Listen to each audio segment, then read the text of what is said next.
अपने घर वालों की फरमाइश पे मैंने ये वाला मज़ेदार सा चॉकलेट ब्राउनी केक बनाया था। बहुत मज़े का बना था। मेरी कोशिश होती है जिस दिन मेरे हस्बैंड को और बच्चों को ऑफ हो, मैं उनको कुछ स्पेशल दूं। चाय भी हो तो बिल्कुल खाली ना हो, शाम की चाय उसके साथ भी थोड़ा बहुत एहतमाम करूं। तो शाम की चाय के साथ मैं केक बनाई थी और रैप्स बनाए थे। अपने बच्चों को, अपने हस्बैंड को, अपनी फैमिली को खुश करने के लिए जो हो सकता है हम माएँ करती हैं, हम हाउस वाइफ्स करती हैं, क्योंकि उनकी खुशी से बढ़ के हमारे लिए कुछ और होना भी नहीं चाहिए।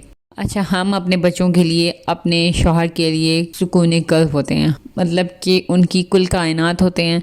आपके बच्चे आपके साथ इमोशंस के जुड़े हुए हैं। आपके बच्चे आपको हर चीज़ बताते हैं। उनकी बात को सुने, उनकी बात को समझें, वो क्या कहना चाह रहे हैं। कभी अपनी मनवाएं, कभी उनकी मान के देखें। हर बार अगर आप उनको मनवा रहे हैं ना, डांट टपट के भी मनवा रहे हैं कोई बात, तो नेक्स्ट टाइम के लिए आप ये तैयार रहें कि अगर वो कोई बात कह रहे हैं तो आपको भी मानना पड़ेगी। इससे आपका बच्चा ज़िद्दी भी नहीं होगा और आपका बच्चा उसके इमोशंस आपके साथ इतने स्ट्रांग हो जाएंगे कि वो आपसे कोई बात छुपाएगा भी नहीं। ठीक है, अगर आप चाहते हैं कि आप अपनी बात मनवाते रहें लेकिन अपने बच्चे की किसी बात पे आप मतलब इधर से डालें कान में और दूसरे कान से निकाल दें, ऐसा बिल्कुल नहीं होना चाहिए। ऐसा होगा तो आप अपने बच्चों को खुद ही बिगाड़ देंगे, वो बहुत ज़्यादा ज़िद्दी हो जाएगा। अच्छा, थोड़े दिन पहले की बात है, अनाया स्कूल से आई है तो काफ़ी ज़्यादा डिस्टर्ब थी। मैंने एक दफ़ा पूछा है तो उसने इतना क्लियरली नहीं बताया। मुझे कहती है मामा मैं थक गई हूँ। अच्छा, फ्रेश ही है, उसके मदरसा का टाइम हो जाता है, मदरसा गई है, वापस आई है, होमवर्क नहीं करी थी। मैंने कहा बेटा आपका लेट हो जाती हो, फिर रात को आपको नींद आने लग जाती है, आप होमवर्क करें। मामा मैंने सुबह स्कूल नहीं जाना। ये बात मेरे लिए काफ़ी ज़्यादा शॉकिंग थी क्योंकि मेरी बेटी कभी भी डे वन से इस तरह नहीं कहती थी।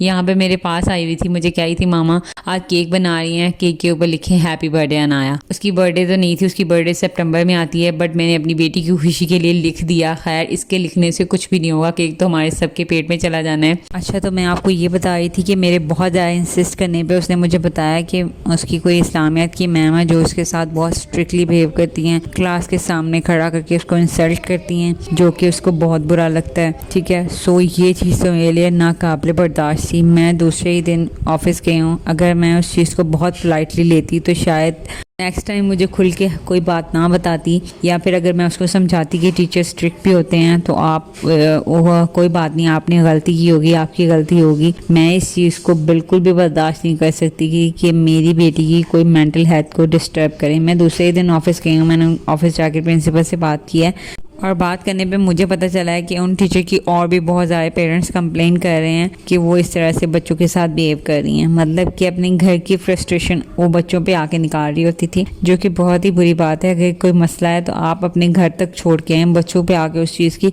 ना निकालें।